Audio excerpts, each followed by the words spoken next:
Hey everybody, Jonathan Crow from NinjaOne, Director of Community here. And alongside me is Greg Smith, one of our amazing product managers. Greg, it's been a while since we had you on. I'm so happy that you're back. You got a lot to share, and you, sir, are kicking off NinjaOne 8.0 week. And so a lot of folks who are tuning in, some of you have already got 8.0. In fact, I think everybody should at this point, right? Some of you in Canada, in Europe, you've had access to these features, all these awesome new features and capabilities for a while now. But for our friends in North America, you just got access to these, I believe, last week. And so we want to make sure that you know exactly what's in here. We're going to be dropping links to the release notes. We'll be dropping links to some other webinars that we've done. Jeff Hunter was on one last week. But here we wanted with our Ninja live streams to take advantage of the fact that we've got our awesome product managers who are super active in our Discord, very active in the community. And they are the ones who have come over to the dark side as vendors now. And they are building the products that they would have loved to have while they were acting MSPs and IT pros. So we have Greg, and Greg is our product manager in charge of Ninja Remote and the NinjaOne mobile app as well. Or should I say mobile apps? And Greg, I mean, Remote is something where there's been a ton of changes. There's been a ton of awesome feedback. Why don't you bring us up to speed a little bit with where Remote stands, and then you can talk about what you're going to dive in deeper to for today. Yeah, absolutely. So keep in mind, Ninja Remote is actually a pretty young product. It's only been around for a little over two and a half years.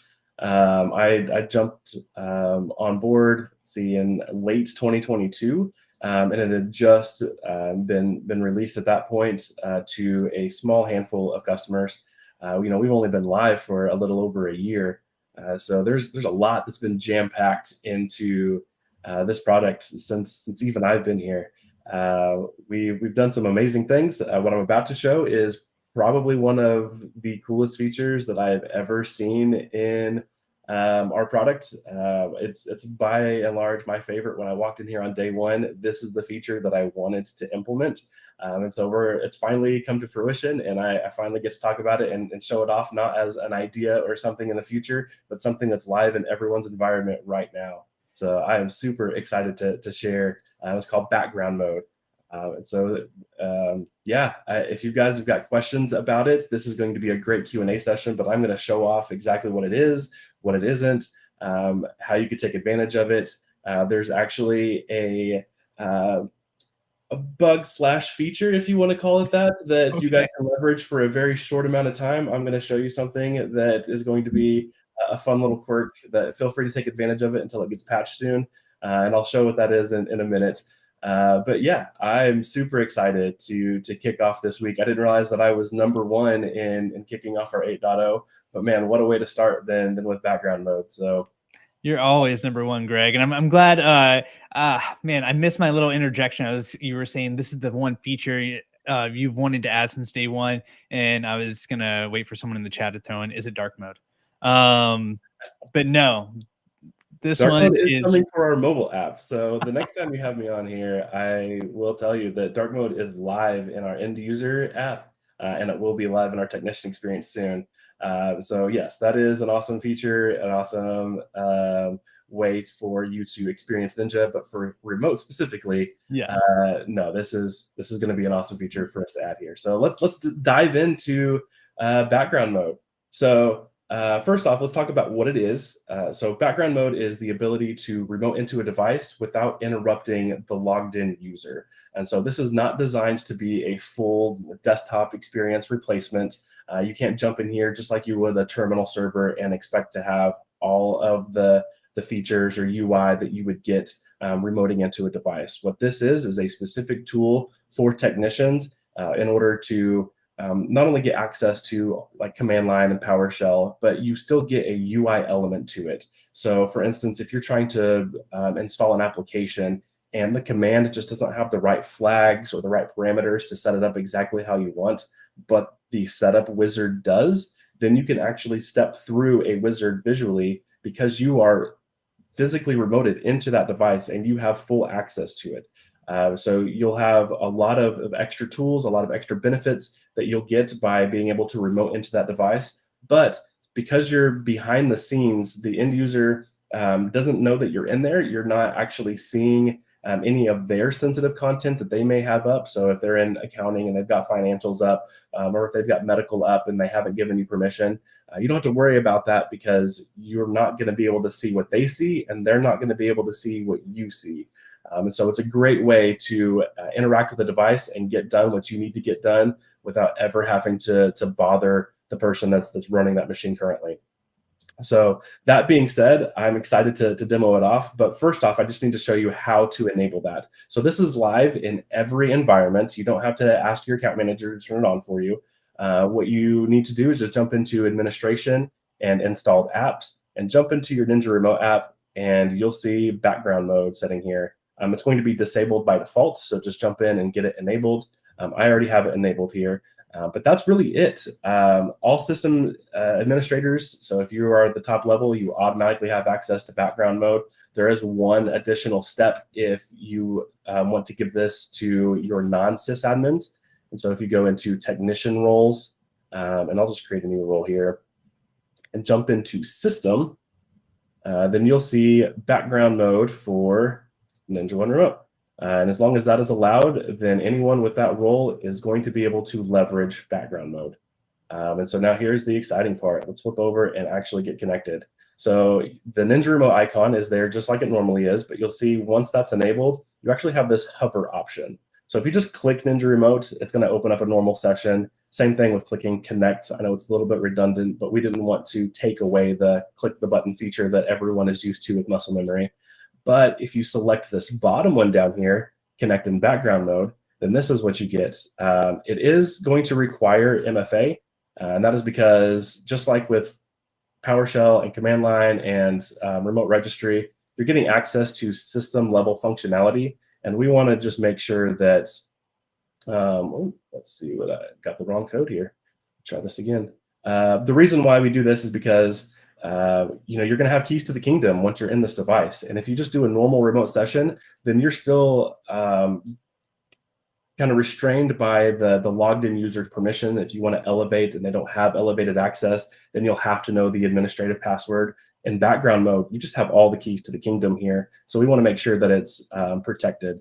So now that we're in a background mode session, here's what you get. So Windows does not actually provide any sort of UI to this behind the scenes setup here in background mode, but we've created our own Windows desktop shell. So this is all custom built by our team. I'm going to actually work backwards here from this icon to the right and then go backwards to the left.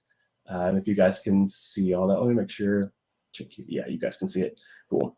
So if I jump into this folder, these are all the items that we have vetted that we know works inside of background mode. Not everything is going to, just because we have to create this experience by hand. There's going to be some line of business apps, some baked in functionality that Microsoft has restricted to users that may not work in here. But everything on this side is 100% vetted by us. We've either confirmed that it works out of the box, or we've given it our own treatment to make sure that it works. I'll show you an example of one that works out of the box is computer management. You open that up and you've got access to event viewer, all your shares, your local users and groups, disk management. You've got access to any feature that you would need to manage this device. But there's another option here, like Notepad, for instance, that does not actually work in background mode out of the box. So we created our own treatment for this. And so if you open up Notepad, you'll see that it looks a little different. It looks almost like the old school version of it, but that's because we've had to give it our own treatment in order for that to work in here. So you'll notice that there's going to be a little bit of quirks. Again, this is not designed to actually function back here. We're just giving you this incredible behind the scenes access so that you can have some deep interaction with this device, again, without interrupting that user.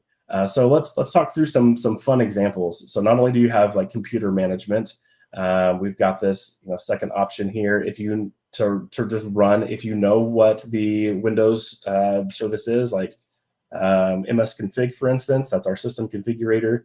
If you know what that shortcut is or that executable, then you can just run it directly in there and open it without having to try to track down where it is. We may not even have it in this list. So yeah, you can use just that run option to automatically open up these configuration options. And then this is where it starts to get really cool. I get asked a lot about having like an HTTP tunnel where the management for a firewall or for a printer is not accessible remotely. I can't get from my computer and access the firewall for a customer that I'm managing. However, I can do it from a local IP address. And you can do, some products have what's called HTTP tunneling, where I can pretend that I'm opening up a browser on this remote machine.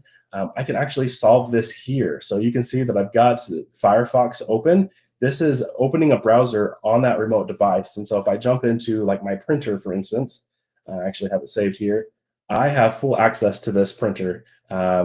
This is a completely different office. This is not in the same building that I'm in right now, but just like I am on that local LAN, I have full access to that printer. So if you need access to, again, that firewall, you can jump right in and access that fully. And then here is where I'm going to show you a bug that we're going to be fixing.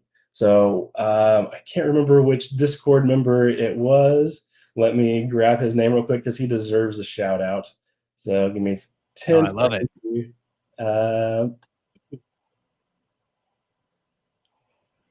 Dave. So Dave Klatka, I think is his name.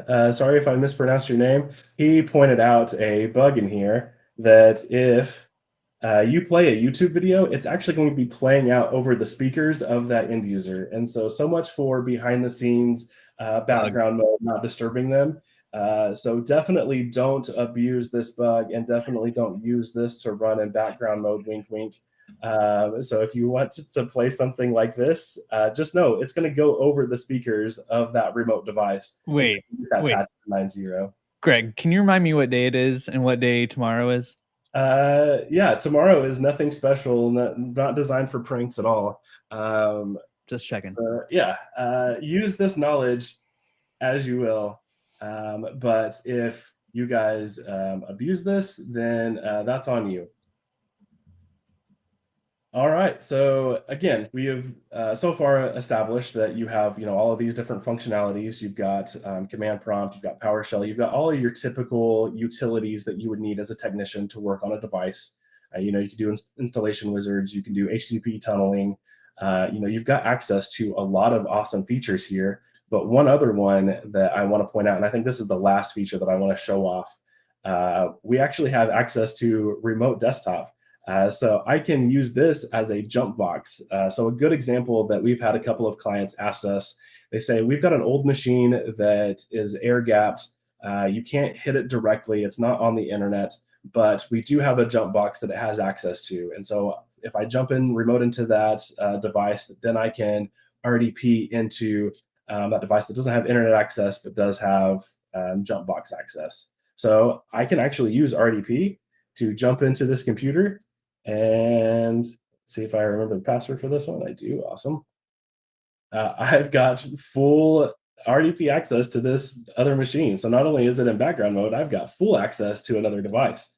I can open it up. Again, I can go to any website that I want to go to. I can even jump back into YouTube.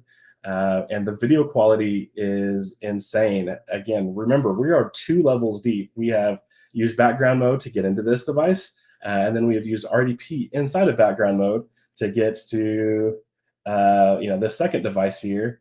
And the video stream quality is still insanely good. Like, I won't actually play this out loud, but you can see just in the preview how smooth that's actually functioning.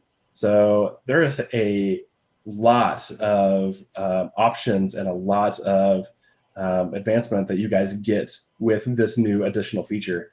So with that being said, I've got it all demoed. I've got it all shown off. I'm here for your questions and your use cases. What kind of crazy way can we utilize background mode?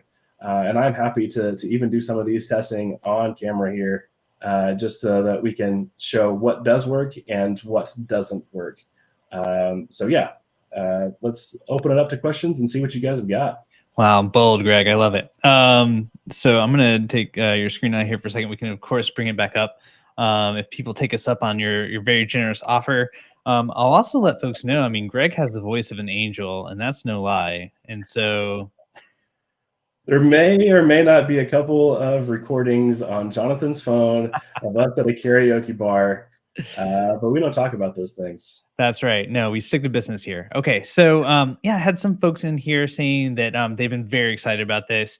They don't quite see a way to access it yet. So, if that is the case for anybody, if it doesn't work the way that Greg just showed you, reach out to your account manager and they'll be able to get this live for you, because this should be accessible for everyone. So yeah, everyone should be able to see this. If you've had problems in the past, you might have been on the last instance that just got this last week. So if you haven't checked since last Thursday, I would definitely go back in and go to your administration apps, jump into Ninja Remote, and everyone should have this background mode option. If you don't, definitely reach out to your account manager and we'll see what's going on. But I think this is live everywhere in every production instance. Okay, well, thanks for that, Greg. And Matt, man, good to see you.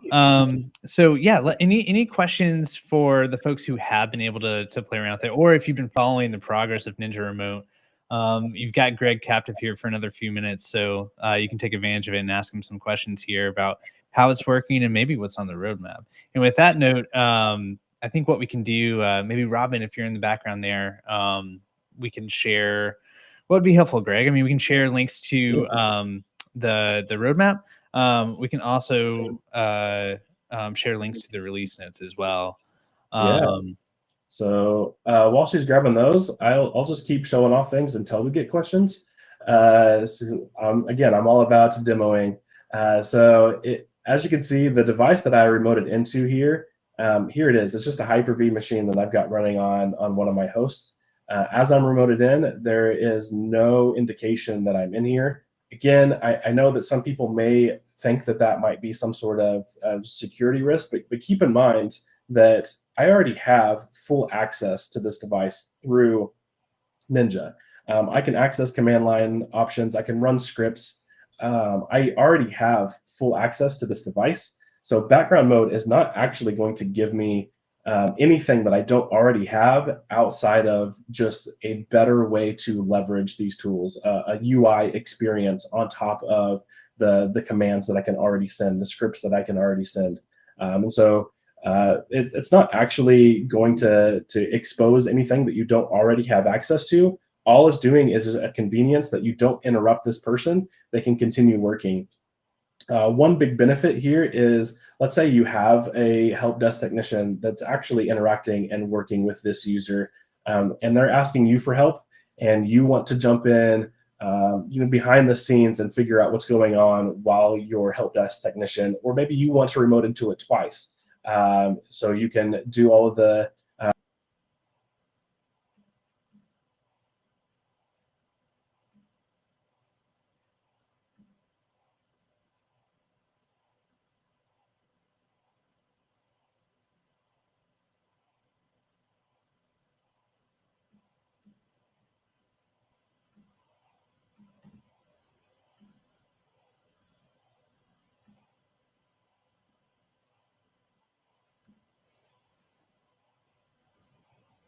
testing to make sure it works through 5 or 6 different layers, because we've been getting some feedback back on that. So I just want to make sure that it works in every scenario here. All right, here we go. Here's a regular normal connection. And let me jump over to that logged in user. And so, yeah, when I pull this machine back up, you can see now it's showing that, hey, somebody is remoted into your device. That's this guy right here. But on top of that, I still have my background mode connection into the same device. So you see the device name here, device name here. It's the same exact device, and I've got both experiences running at the same time. You can even interact with it. So let's say I'm going to open up Notepad. And again, I'm just going to keep showing things until we get questions. Let's open up Notepad here, but let's pretend this is any application. Let's say a user is complaining that they've got a web browser up or they got an application up that's frozen and they're stuck. They can't do anything. They can't interact with it. You try to remote in and it's stuck for you too. Well, if you jump into background mode, then I can actually open up Task Manager from here. And let's find this application, which would be Notepad in this case. And let's kill that. And you'll see in real time, boom, it's gone. So if somebody has a rogue application that's stuck or frozen, you can actually manage that through background mode. So you can interact and help them. Even though you can't see that content, you can see that they've got something running, and you can start new tasks or end existing tasks through Task Manager, because again, this is full access to this computer. So a lot of different tools and advantages are gained by running in background mode here. We got a couple of questions, Greg, both from Matt. Thanks, Matt. Is there a way to save shortcuts if there's a recurring need for background mode on the same machine? What do you mean by shortcuts? Do you mean like different items that you want to save in this tool here? Or yeah, I'll need to know what you mean by shortcuts. All right, cool. And then while Matt is responding to that, there's another question he has. Is there a way to send a message like chat to the end user if needed? There is not currently. So I know that one of the most popular feature requests that we have that we are trying to make sure that we handle correctly in the implementation is just trying to get chat set up in general. Right now, you can do chat when you're inside a normal remote session. That does not currently work in background mode. However, we are working on a just standalone chat feature where just from this page directly, you can get a chat icon and just interact with that user without having to launch a full remote session. There may be times when you need to reach out and ask permission if it's okay and have a dialogue with the end user before you actually remote in. And so that option will end up living out here, not within background mode. Awesome. And yeah, got clarification on the shortcuts for when you're in the remote session, easy access to the tools you use most often. Yeah, so this right here is something that our team has specifically vetted to ensure that they work. If you have something that you want to save, we could potentially give you the option to pin it here, or even give you your own folder. So yeah, that's great feedback for items that we can give you in the future. So I will notate that down and see if we can give a specific folder for you guys to add your own tools. But I want to make sure that this maintains something that our team has either vetted or given our own workaround to ensure that this is going to work for you 100% of the time. So you shouldn't be able to click on anything in here and have it open up a black screen or not function properly. These are all going to be solid every time. So yeah, let's introduce either a way to pin things to this taskbar at the bottom or give you your own folder. But yeah, I'll work with the team to figure out a good solution for that. Good feedback. Awesome. Thank you, Matt.